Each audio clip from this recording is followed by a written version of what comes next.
así rapidísimo, pero sí vale la pena. Sí es un edificio impresionante.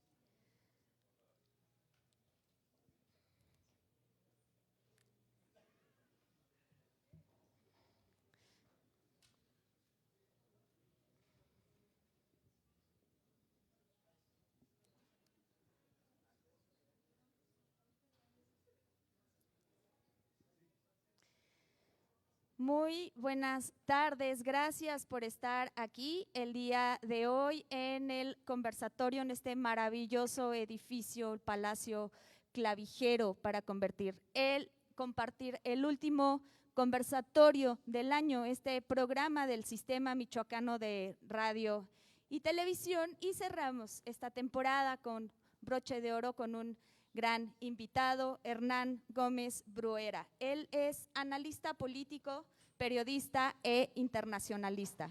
Es conductor en La Octava y autor de la columna Fuera de Tono en El Heraldo de México.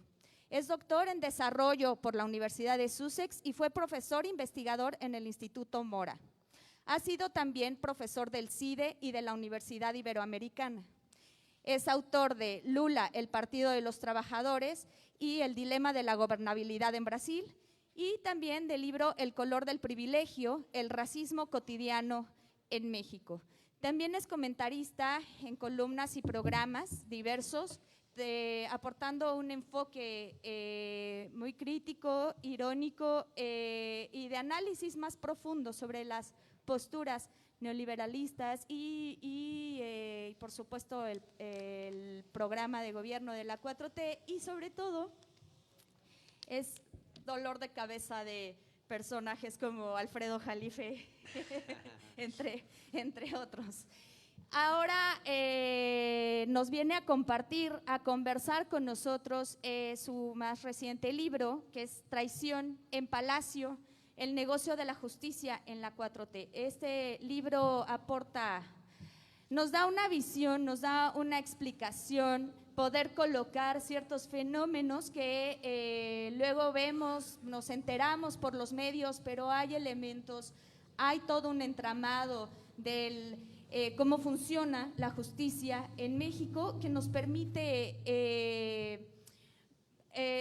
darnos cuenta de este panorama de la cloaca, cómo está el sistema de justicia, que ha estado mucho en los medios últimamente, pero con elementos para analizarlo mejor y con este rumbo de por dónde tiene que mejorar. Y bueno, no quiero acaparar la palabra. Hernán, bienvenido, muchas gracias por acompañarnos. Muchas gracias, Alma, gracias. Buenos días o ya casi tardes. Ya tardes. Gracias. Muchas gracias. Es que para quitarnos el frío, porque sí está frío. Está más frío que México esto. O por sí, ahí lo mismo, aquí es más frío. Bueno, muchas gracias a todas y todos por estar aquí esta mañana, que además son días pues ya de cierre de año, y sé que todas y todos están ocupados. Pero pues les agradezco mucho y me da mucho gusto tener la oportunidad, y gracias también al Sistema Michoacano de Radio y Televisión. Hablábamos en la mañana con Yello sobre pues la importancia que tienen los medios públicos y la importancia que tiene pues el trabajo que se hace desde el Sistema Michoacano de Radiodifusión y otros medios públicos en el país, que creo que es muy importante tener medios públicos fuertes, con presencia. Los medios públicos pueden difundir contenidos que no necesariamente van a difundir los privados, y es muy importante fortalecerlos y que tengan un espacio, digamos, en el debate público. Yo hoy vengo a presentar un libro que a algunas personas tal vez les sorprenda, porque pues de pronto algunos ven el título y como que piensan que yo ya di el libranazo o algo así, pero no. Digo porque los textos, los libros que yo he escrito y las posturas que he tenido, pues por lo general siempre han sido más favorables a la 4T, aunque yo desde el principio me he identificado como un como un, pues yo diría como un obradorista crítico o como un simpatizante crítico del obradorismo. Nunca he estado afiliado a ningún partido político. Yo soy analista político, periodista, pero digamos, a mí lo que me ha parecido que creo que es útil en esta coyuntura en la que hoy vivimos es poder hacer una crítica a esta administración, a este gobierno, al proceso que estamos viviendo desde la izquierda. Porque creo que hay hay un tipo de crítica que la derecha nunca va a hacer. Y bueno, la idea es no hacer el mismo tipo de crítica que hace la derecha, que a veces es una crítica muy trillada, pero sí hablar de temas de los que probablemente ellos no hablen. Y uno de esos temas es es cómo funciona el negocio de la justicia en México.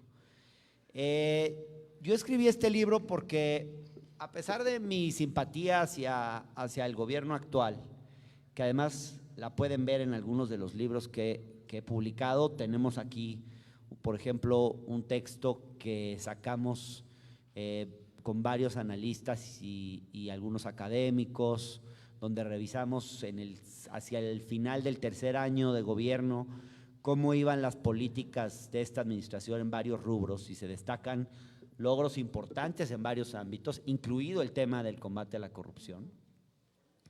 Pero este libro pues no es, digamos, una historia como para presumir de la 4T. No es una historia que a mí me guste contar, no es un libro que me haya resultado fácil escribir, ni tampoco decidirme a hacerlo. Creo que lo hice porque me di cuenta que nadie más lo iba a hacer y porque me parecía necesario hablar de cosas pues de algo que había estado pasando y y una historia que no nos habían contado bien, pues una historia que quisieron maquillar y disfrazar. Hacia el tercer año de gobierno, en agosto, recordarán ustedes que una mañana se presenta el presidente López Obrador junto a su ahora ex consejero jurídico, Julio Scherer Ibarra, hijo de un periodista muy conocido y muy respetado en este país, que es Julio Scherer García, don Julio, que tiene muy poco que ver con su hijo, a quien para efectos de diferenciación le vamos a llamar Julito. Pero Julito llegó a López Obrador a través de su padre, pero la realidad es que su comportamiento en el gobierno está a años luz del comportamiento ético y la rectitud de don Julio. López Obrador confió en él en gran parte por el apellido que tenía, por ser hijo de quien era y de quien es. Y quizás porque a veces el presidente López Obrador tiende a creer que hay virtudes hereditarias y que si tú eres hijo de un hombre y una mujer honesta, seguramente vas a ser un hombre y una mujer honesta. En general es lo que pasa. O sea, yo sí creo que uno, por ejemplo, si uno es de izquierda, pues muchas veces es porque tus padres también fueron de izquierda, ese es mi caso, porque te enseñaron ciertos valores, etcétera, pero no es automático. No. O sea, la honestidad no se hereda automáticamente. Hay personas honestas, hijas de personas deshonestas, y hay hombres deshonestos, hijos de personas muy honestas. Bueno, pero el caso es que esa mañana nos quisieron contar la historia de que, bueno, esa mañana el presidente anuncia que sale su consejero jurídico y nos salen con el rollo típico de que lo que uno dice cuando lo corren de un trabajo o ya estás hasta el gorro de estar ahí, dices es que ya se cumplió un ciclo, ¿no? Y en realidad lo que había pasado es que, y además, bueno, intentan disfrazar esa historia, el presidente nos la cuenta como que se cumplió un ciclo pero que terminan en muy buenos términos, que Julio es su hermano. Raro porque, bueno, quien conoce bien a López Obrador sabe que en realidad a él no le importan mucho sus hermanos. Digo, uno está en el… no sé si se acuerdan en la interna del partido, pero uno apoyaba a Claudia, otro apoyaba a Ebrard, otro creo que es priista, no sé, ¿no? Pero hay como de todo. Pero bueno, dijo que era como su hermano y yo ya tenía información de qué estaba pasando ahí y me pareció importante contar la historia porque Julio no se fue porque se hubiera cumplido un ciclo, ni mucho menos, y aunque intentaron disfrazarlo como una salida amistosa, no fue una salida amistosa. El presidente tuvo evidencia y vio y presenció y padeció actos de traición de quien era su consejero jurídico, que yo documento en este libro, y lo que venimos a saber y que en este libro se revela es cómo el ex consejero jurídico utilizó pues su posición contraviniendo la lógica de la 4T de separar el poder económico del poder político y luchar contra la corrupción. Utilizó su posición, una posición de mucho poder y mucha influencia, pero digamos una posición donde no necesariamente eres el que firmas, pero sí influyes sobre todo el aparato. Un personaje que no aparecía mucho en los medios, que siempre cultivaba como un bajo perfil, pero que mandaba sobre la estructura del Estado y que sin el conocimiento del presidente ni su autorización, quizás sí con un cierto desinterés del presidente por saber más. Yo creo que ahí sí el presidente tuvo que estar más atento a lo que pasaba, pero este sujeto pues se dedicó a hacer negocios a mansalva, utilizando fundamentalmente al Poder Judicial. Fíjate, Hernán, que a la distancia, sobre todo, porque el libro, bueno, se publicó hace 3 meses, ¿no? 4 meses aproximadamente, ¿no? Casi medio año. Casi medio año. Y creo que uno de los grandes que puede polemizar es justo este asunto de, bueno, era Julio Scherer, tú comentas como, pues sí, el presidente debió haberse dado cuenta, eventualmente se dio cuenta, eventualmente tomó cartas en el asunto, ¿no?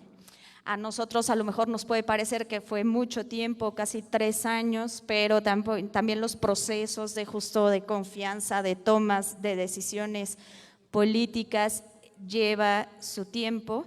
Pero creo que uno de lo que ayuda mucho este libro a entender también, a conocer las formas de actuación del presidente, y tú lo mencionabas, ¿no? Cómo anuncia esta salida de Julio Scherer del gabinete, a diferencia o en contraste como lo ha hecho con otros funcionarios cercanos, ¿no? a él.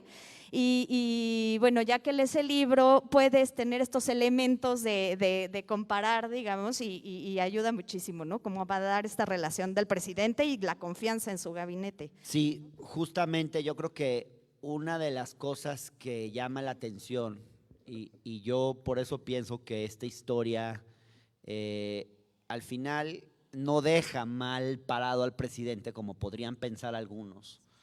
Porque a pesar de que Julio Scherer Ibarra está libre y no sé si está siendo investigado, había carpetas de investigación, pero pues en este país la justicia sigue siendo algo que deja mucho que desear. A pesar de eso, sí se cortó cabeza, pues. O sea, en gobiernos anteriores, si ustedes recuerdan personajes involucrados en casos de corrupción personajes poderosos, no sé, Genaro García Luna, Emilio Lozoya, etcétera. Pues era gente que permanecía en sus puestos hasta el final de los mandatos, ¿no? A veces su poder era transeccional. Y lo que aquí vimos es más bien que el presidente no permitió que ese personaje y esa red de corrupción siguiera ahí. Y yo creo que eso es muy importante porque para mí sí es un indicador de que los tiempos han cambiado. Otro indicador para mí, Salma, de que los tiempos han cambiado es la cantidad de gente de la propia 4T que aceptó participar en este libro. Sus nombres no están, por razones obvias, porque yo tuve que protegerlos, pero sí, si yo me entero de esto como periodista fue gracias a gente de la propia 4T que estaban indignados del comportamiento de este personaje. Y la información que yo tuve en gran medida es por eso. Y también un tercer elemento quizás es que quien lo está dando a conocer pues es también alguien que ha simpatizado públicamente con la propia 4T. Yo creo que esas cosas no pasaban antes. No. O sea, sí es diferente esto. No es todo lo diferente que quisiéramos. O sea, lo que tendría que pasar es que no hubiera historias como estas. Pero tristemente, pues la corrupción existe en todo gobierno y en muchos países del mundo, no solo en el nuestro, y es muy difícil erradicarla. Sí.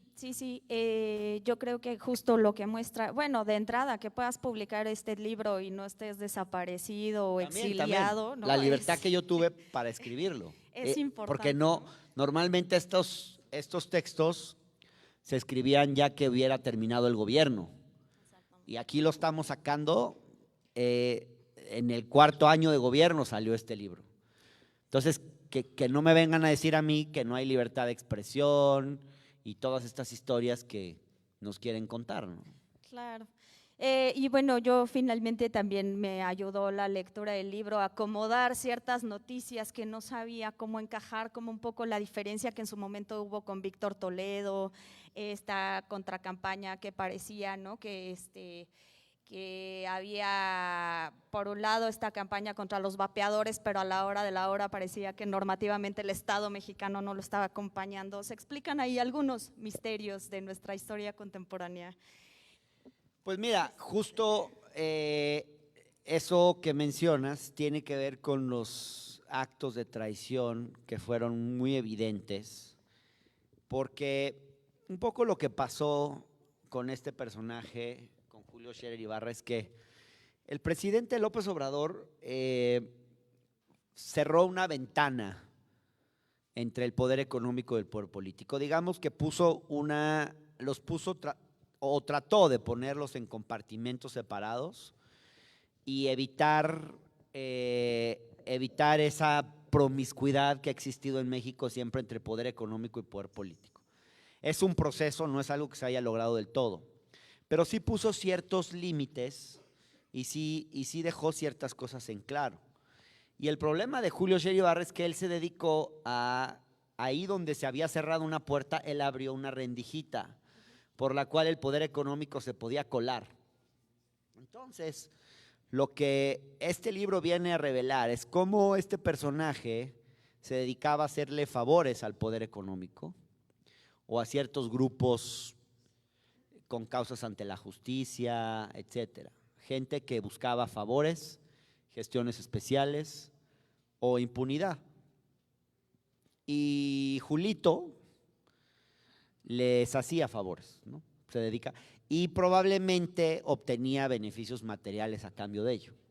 Entonces, en al menos 3 ocasiones, el presidente llegó a descubrir cómo este personaje le pasó a firma decretos o iniciativas legales contrarias a sus instrucciones.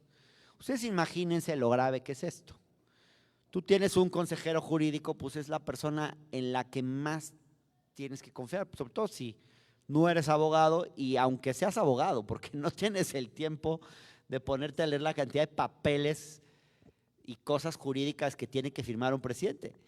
Entonces, pues él cualquier cosa que venía del consejero, que ya venía rubricada por el consejero, pues él la firmaba. Y el consejero abusó de esa confianza para beneficiarse él en lo personal. Y hay por lo menos 3 historias narradas en el libro de cómo hizo esto. Una es la que tú mencionas. Bueno, 2 mencionaste, la de los vapeadores es una. Ustedes se acuerdan que este gobierno decidió prohibir la venta de vapeadores después de haber hecho una serie de estudios de que dañaban a la salud, etcétera, etcétera. Yo personalmente no sé si sea la mejor estrategia prohibir algo y menos sustancias de consumo. Yo creo que nunca sirve la prohibición, pero el caso es que el presidente había decidido prohibir y les dijo en el gabinete: se prohíbe, hay que redactar un decreto para la prohibición. Y pues luego resultó que cuando el presidente estaba enfermo le pasaron debajo de la puerta casi que el decreto donde en lugar de prohibirlos, se prohibían cierto tipo de vapeadores, pero otro tipo de vapeadores no. Y ahí está donde justo ahí fue el momento en el que en una mañanera un periodista le dice: oiga, presidente, pues usted había dicho que se iban a prohibir y en este papelito. Y ahí el presidente dice: me metieron un 4. No, esto es un error y obviamente lo regañó a todos en el gabinete, etcétera. Y fue evidente que el consejero había hecho un acuerdo con las empresas tabacaleras, a cambio no sabemos de qué. Luego pasó con el tema del glifosato. El glifosato es un agroquímico muy perjudicial, hay evidencia de los daños que genera. Había una decisión de prohibir el glifosato antes del año, gradualmente, pero terminar ya de prohibirlo antes del año 2024. ¿Qué hizo el consejero? Le pasó a firma al presidente un decreto donde se decía que se iban a hacer estudios para eventualmente, prohibir el glifosato. Si los estudios decían no sé qué, cuando ya se habían hecho los estudios, no era necesario. O sea, era patear el tema. Son muchas los grupos que se benefician del uso del glifosato, sobre todo el agronegocio. Entonces ahí también podemos suponer que el consejero había hecho algún tipo de arreglo en lo oscurito con esos sectores para para evitar la prohibición del glifosato. Y luego una más ocurrió en una iniciativa energética donde se había tomado la decisión de penalizar a las empresas de autoabasto que habían cometido fraudes a la ley en el pasado, y lo que hizo el consejero fue algo que yo llamo shererear, que es le pasa el decreto al presidente, pero en la exposición de motivos todo está conforme decía la instrucción del presidente, pero ya cuando ves más adelante como que en el articulado fino era lo contrario a lo que el presidente quería, a lo que se había decidido y a lo que estaba en la misma exposición de motivos. Se quitaba esa penalización a las empresas de autoabasto. Estos fueron 3 sucesos. A eso se suma que Julio Scherer Ibarra tenía junto a su primo, que es un conocido marquetero llamado Hugo Scherer Castillo, manejaban juntos el negocio de las campañas electorales. Imponía Julio a su primo para llevar muchas de las campañas de Morena y en algunos casos jugaba para Morena, y donde no, jugaban para la oposición y torpedeaban a los candidatos de Morena usando el poder del consejero jurídico. Si Maru Campos en Chihuahua hoy es gobernadora, es gracias a esta dupla que les facilitaron el camino para que pudieran sortear los amparos, una serie de amparos que le permitieron a Maru Campos, que estaba siendo perseguida por el tema de la estafa de la nómina secreta, y tenía muy difícil el camino para poder ser candidata, pues los que le facilitan el camino son estos señores. Luego en otros casos jugaban, se infiltraban, porque es así a eso llegó el nivel de perversidad de esta gente, se infiltraban en una campaña de Morena y la torpedeaban desde adentro para que ganara otro. Esto ocurrió en Nuevo León, donde Clara Luz Flores estaba en primer lugar al principio de la campaña y le hicieron caer al cuarto lugar, tomando decisiones que parecen mal a propósito y que hicieron caer a Clara Luz.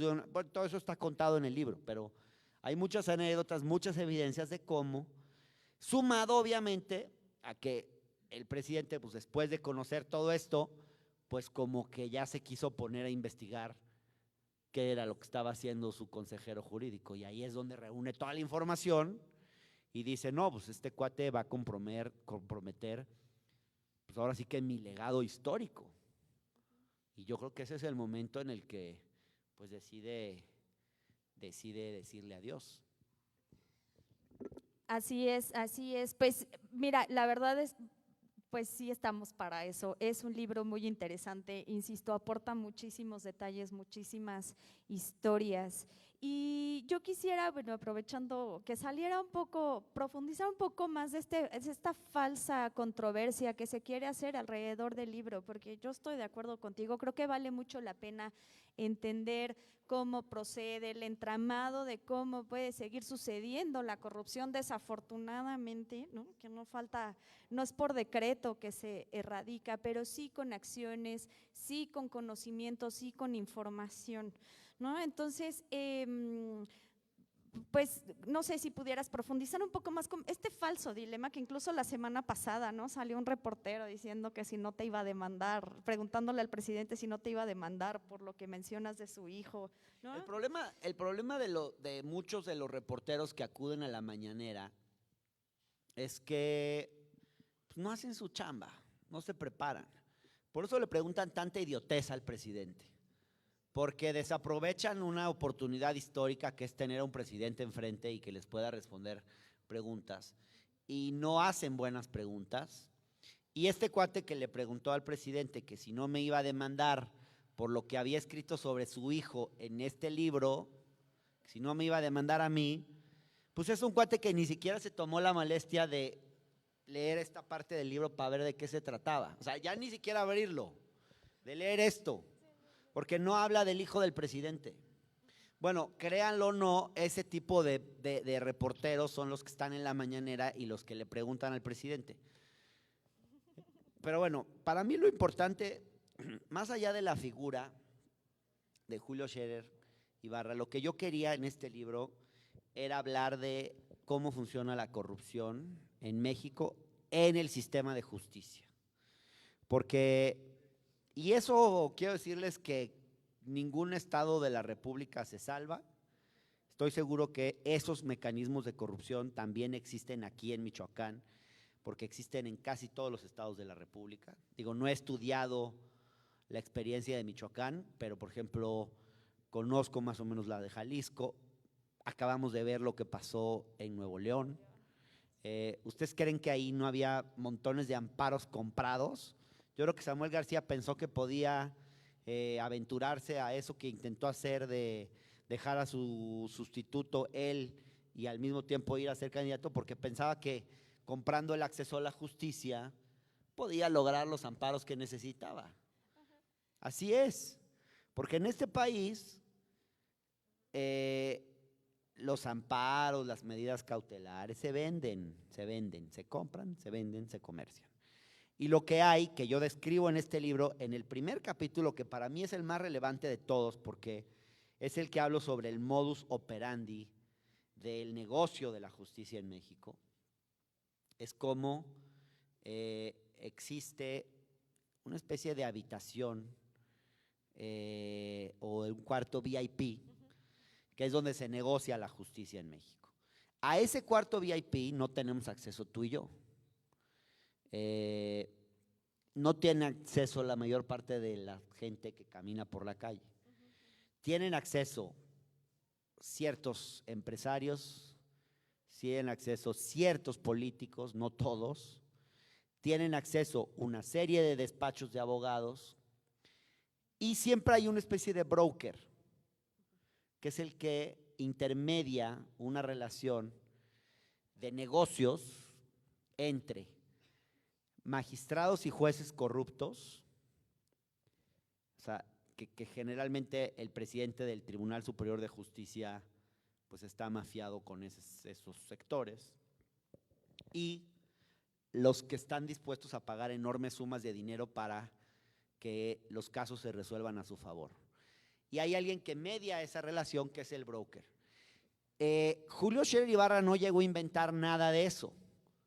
Era un mecanismo que ya existía y que en otros momentos lo había administrado otros personajes, como Diego Fernández de Ceballos, como Humberto Castillejos en su momento, el consejero jurídico de Peña, como Manlio Fabio Beltrones, probablemente como Santiago Krill en algún momento.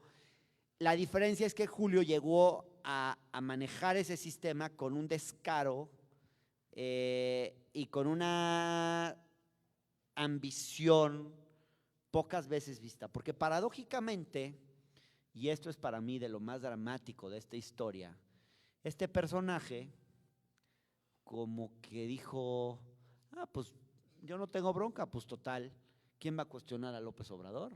Es el presidente, un presidente honesto, tiene una reputación de ser incorruptible, y entonces, escudándose en el nombre de López Obrador, hizo todo lo que hizo. Igual que alguna vez se escudó en el nombre de su padre, por cierto, para hacer montones de cosas parecidas, aunque en menor proporción, ¿no? Todavía no tenía ese poder.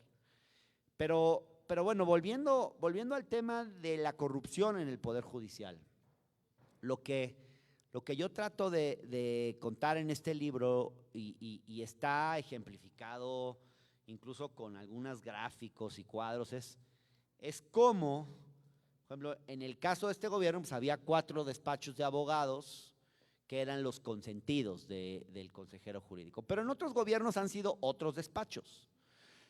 Esos despachos son los que tienen la relación con los jueces y los magistrados y saben perfectamente a cuáles de ellos les pueden llegar al precio, cuáles están dispuestos a ofrecer sentencias a modo a cambio de ciertas sumas de dinero.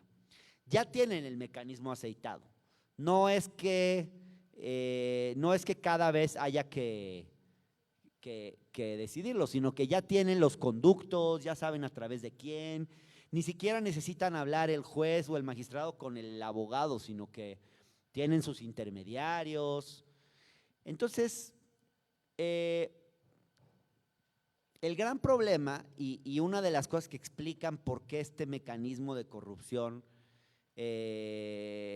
existe y les sirve es que en teoría los casos que llegan al Poder Judicial se asignan de forma aleatoria, ya sea por el orden en el que van llegando o por un algoritmo o por un sistema de cómputo que los asigna a diferentes jueces o a diferentes magistrados, dependiendo en qué instancia estemos.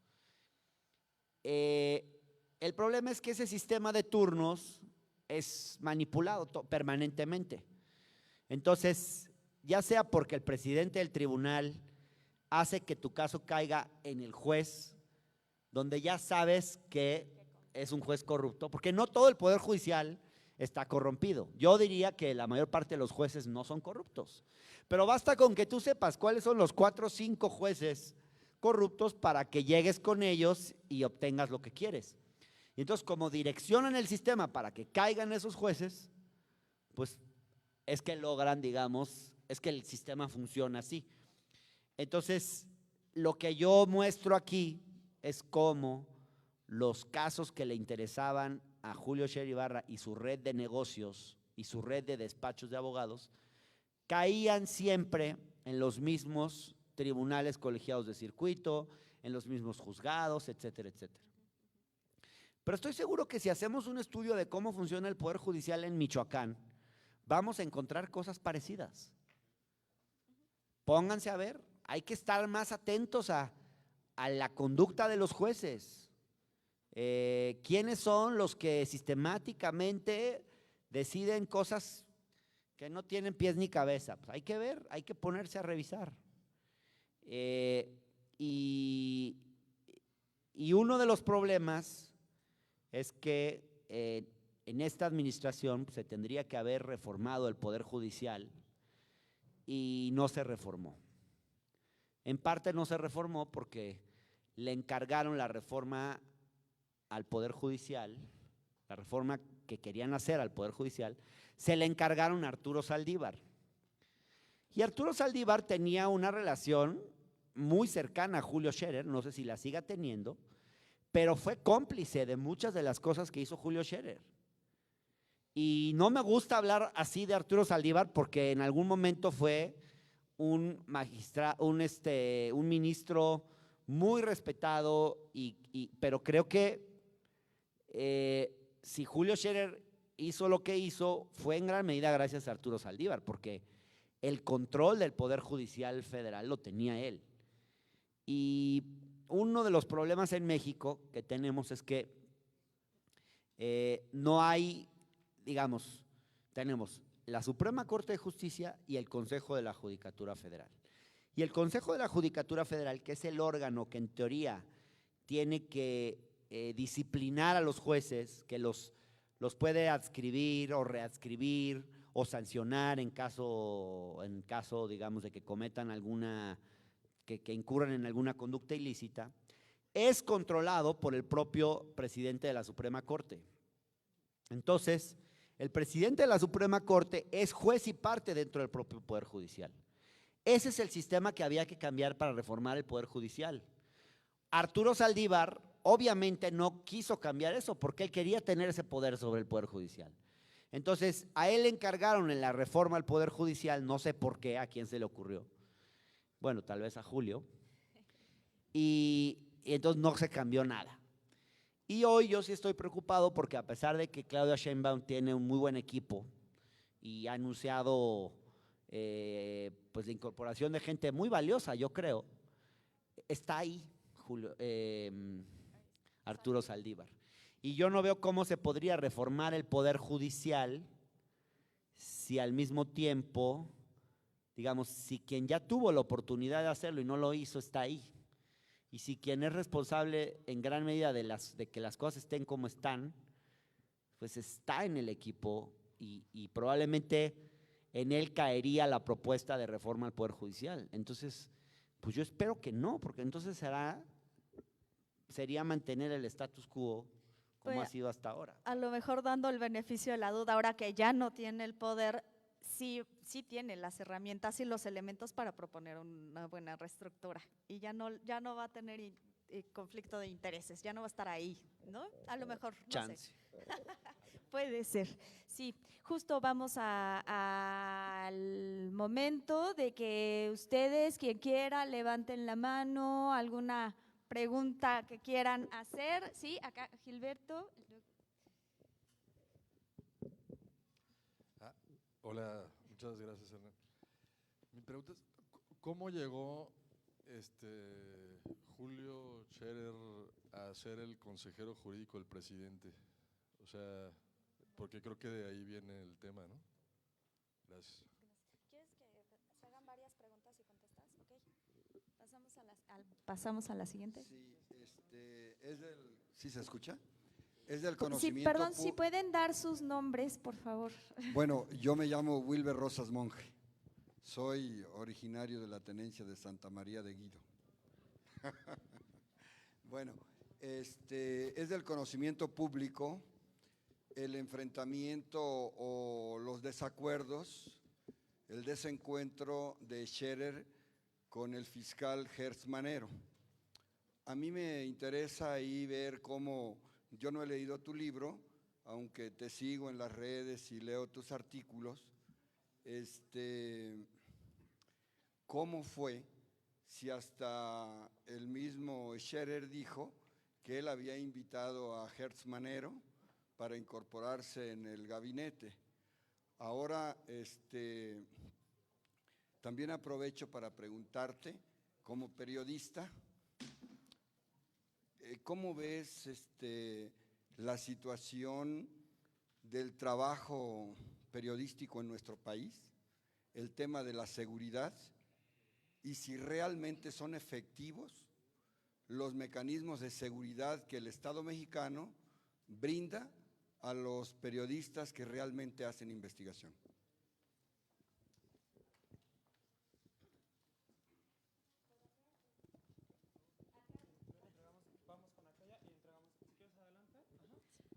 Hola, buenas tardes. Rosy Cortés. La primera pregunta que hicieron fue el cómo llegó Julio. Rosy Cortés. Rosy Cortés. La primera pregunta fue el cómo llegó. Mi duda es el por qué llegó. Porque leyendo tu libro uno se da cuenta que el hombre tiene unos antecedentes fenomenales. ¿Cómo es posible que al presidente, que está tan al tanto de todo lo que sucede alrededor, se le haya colado a alguien con esa cola tan larga? Esa es mi duda. No sé, entiendo que tú me vas a decir tu opinión, no la respuesta, ¿verdad? Porque esa difícilmente la vamos a saber, pero esa es mi gran duda, no el cómo, sino por qué llega, cómo llega, ¿no? El por qué puerta entró. Vaya, gracias. Hola Hernán, buenas tardes, mi nombre es Emanuel. Aquí se escucha, listo, gracias. Tengo una pregunta que no la digo con ningún tipo de jiribilla en relación al tema Jalife, sino más bien una exposición que él hizo y que hace rato comentaste, que el país no ha cambiado tanto como quisiéramos, pero que hay avances. Él comenta algo que me agrada bastante y me gustaría saber qué tan de acuerdo estás en esto. Él comenta que el país tiene un pie en el viejo régimen y uno en el nuevo. Me gustaría conocer tu opinión al respecto nada más. Muchas gracias.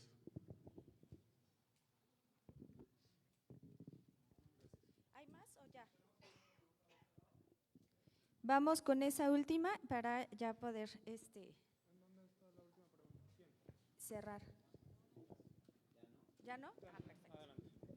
Ok, bueno, la pregunta de Gilberto y la de Rosy pues son muy parecidas, ¿no? ¿Cómo y por qué llegó Julio Scherer Ibarra a ser consejero jurídico? ¿Cómo es que alguien así con una cola tan larga se le coló al presidente? Yo no estoy seguro de esa idea de que el presidente lo sabe todo, ¿eh? A mí me parece que a veces López Obrador nos cuenta una idea de cómo acabar con la corrupción que es un poco fantasiosa. O sea, la idea de que es suficiente con que el presidente no sea corrupto para que se acabe la corrupción, claramente no es así, pero tampoco es así eso de que el presidente lo sabe todo. No, yo creo que no, el presidente no lo sabe todo. Tal vez cuando él era jefe de gobierno tenía la capacidad de saber todo lo que sucedía en el gobierno de la Ciudad de México, pero no es lo mismo a nivel presidencial, con todo el aparato del Estado y todo lo que sucede ahí, es muy difícil tener toda esa información. Yo creo que, como dije antes, creo que por don Julio, López Obrador confió en Julio Scherer Ibarra, y también porque es un tipo muy astuto y sí se necesitaba. Y digo, si ustedes ya me permiten también ser un poquito cínico, yo también creo que en la política de repente se necesitan personajes así. Digamos, sí, quizás López Obrador tenía conocimiento de que Julio, pues en el sistema judicial, pues sí era un medio coyotito y se movía bien en los juzgados, y entonces, pues ¿tú qué quieres como presidente? Sobre todo si eres alguien que viene de la izquierda, que se va a enfrentar al poder más conservador y sabes que el poder judicial es un poder conservador y ves las experiencias de gobiernos de América Latina donde las experiencias, los casos de lawfare, donde los juzgados, los jueces se han prestado, digamos, a desestabilizar gobiernos de izquierda o a obstaculizar sus sus iniciativas, sus intentos de gobernar, etcétera, pues yo creo que él quería a alguien que operara bien ese sistema. Y yo creo que tampoco se engañaba López Obrador y sabía pues que esa operación no es tan kosher, tan bonita como les gustaría a algunos. Y en ese sentido, pues se necesitaba un personaje así como un poquito oscuro, ¿no? Yo creo que tal vez López Obrador no dimensionó el nivel de oscuridad del personaje y hasta dónde podía llegar su ambición de dinero y de poder. Seguramente sabía que no era un santo, pero tampoco creo que se imaginara que iba a terminar, digamos, teniendo su propia agenda que era contraria a la suya. Yo creo que eso no llegó a dimensionarlo. La gente con poder y dinero a veces se transforma y se degrada a esos niveles. Yo creo que Julio, digamos, tuvo una especie de… Sí, porque él era un personaje que, si tú ves la trayectoria, pues había escrito libros contra Calderón, más o menos se presentaba como alguien de izquierda. También era un personaje que sabía camuflarse bastante bien. Y luego, pues también fue uno de los que ayudaron a financiar las campañas. Siempre alguien, las campañas electorales, tiene que conseguir el dinero porque con el dinero público nunca basta y hay que conseguir dinero privado.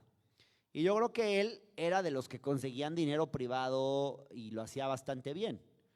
Entonces, pues también en ese sentido, pues como que se ganó un lugar. Ahí lo que yo cuento también es que luego la gente, luego los que son los que recaudan, también se llevan una parte importante a sus bolsillos. Y de hecho hay testimonios de cómo eso pasó.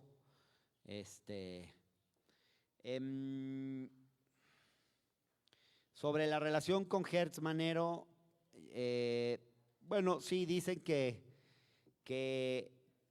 Hertz llegó por Julio al puesto. Yo creo que no es tan así. A mí me parece que el presidente ya conocía a Hertz porque había sido su secretario de seguridad en la Ciudad de México. Entonces no necesitaba de Julio para llegar a ese puesto. Pero sí es cierto que Julio Scherer Ibarra operó su nombramiento como fiscal y pues que digamos que sí le debía, digamos, una cierta lealtad en ese sentido. La información que yo tengo sobre la relación de Julio con Hertz es que funcionó bastante bien. Probablemente Hertz le facilitó cosas a Julio en su momento, pero la diferencia quizás, yo no, digo, a mí no, yo no soy un simpatizante del fiscal Hertz Manero, ni mucho menos, pero sí creo que hay una diferencia grande entre los dos personajes. O sea, creo que el pecado de Hertz ha sido utilizar a la fiscalía para venganzas y temas personales, pero no, el pecado de Hertz no es haber usado la fiscalía para hacerse rico. De hecho, ya era y es muy rico. O sea, yo no veo a Hertz, por lo menos no tengo evidencia de que haya utilizado la justicia para hacer negocios, o la fiscalía, pues. No, claro que no.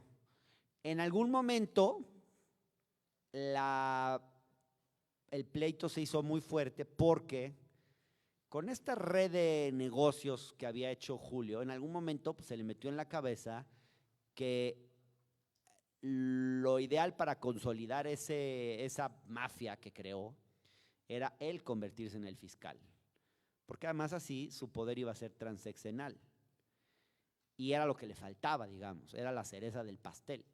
Entonces se empezó a torpedear al fiscal y a utilizar los medios de comunicación para medrar su reputación, para irlo afectando, pues, y utilizó la propia revista Proceso, que pues durante estos años ha sido utilizada en muchas ocasiones por Julito para golpear a sus adversarios políticos, y ahí es cuando salen todas las investigaciones contra Hertz. Probablemente si no fuese por eso, no se hubiera judicializado el caso Juan Collado y no sabríamos mucho de los negocios judiciales del ex consejero, si no fuera por ese pleito. Porque pues probablemente no habrían caído ante la justicia casos como el de Juan Collado u otros que entiendo que se abrieron carpetas y que están siendo investigados, que ojalá algún día lleguen a algo.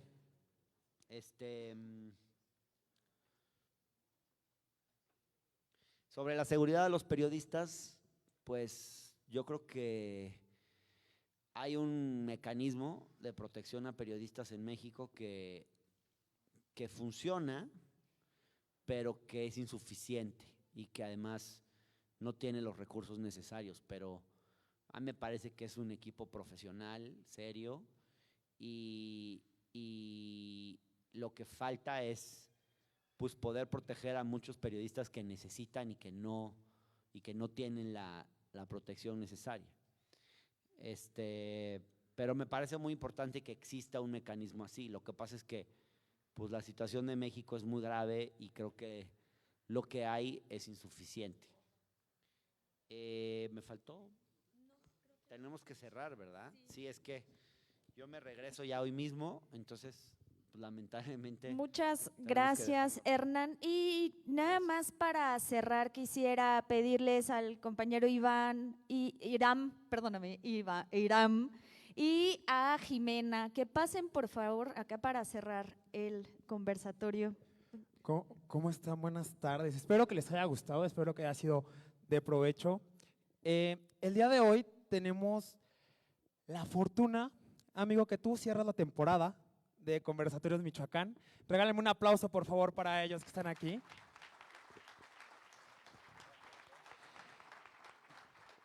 Es muy importante decirles, invitarlos, el siguiente año nos vemos en este proyecto. Agradecemos al Teatro Mariano Matamoros, al Teatro Melchor Ocampo, al Centro Cultural Clavijero, que el día de hoy, y por favor regálenme un aplauso para los tres que nos hicieron el favor de prestarnos este segundo patio, por favor.